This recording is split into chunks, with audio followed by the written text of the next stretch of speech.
আমার ভাইরা, ঈশ্বর মসীহকে কি বলেছিলেন তা দেখুন। তখন যদি তাহারা জিজ্ঞাসা করে, তাহার নাম কি, তবে তাহাদিগকে কি বলিব? ঈশ্বরের উত্তর নিশ্চয়ই মসীহকে আরও বিভ্রান্ত করে তুলেছিল। দেখুন, এটি জাতীয় পুস্তকে 3 অধ্যায় 14 পদে আছে এবং এতে লেখা আছে, ঈশ্বর মসীহকে কহিলেন, আমি যে আছি সেই আছি। তিনি ঈশ্বর, সর্বশক্তিমান, আর তিনি সকল কিছুর স্রষ্টা। দরিদ্র আত্মা হলো সেই ব্যক্তি যে বলে ঈশ্বরের অস্তিত্ব নাই, কারণ তারাও এখানে থাকতো না যদি তিনি না থাকতেন, আর তারা তাঁর সাথে চলতে অস্বীকার করে, যা তাদেরকে আগুন ও গন্ধকের হ্রদে নিয়ে যাবে।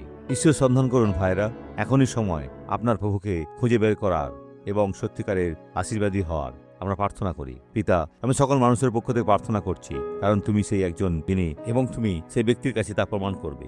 এই ব্যক্তি প্রত্যাশাদেশ দাবি করতে পারে, তুমি দান করতে যাচ্ছ, কারণ তারা আশীর্বাদ প্রাপ্ত হবে। আর আমি এখন আপনার জীবনের সমস্ত মন্দ জিনিসপত্র বেঁধে ফেলে দিচ্ছি এবং তাদের তাড়িয়ে দিচ্ছি যিশুর নামে। আর আপনি বলুন, আমেন।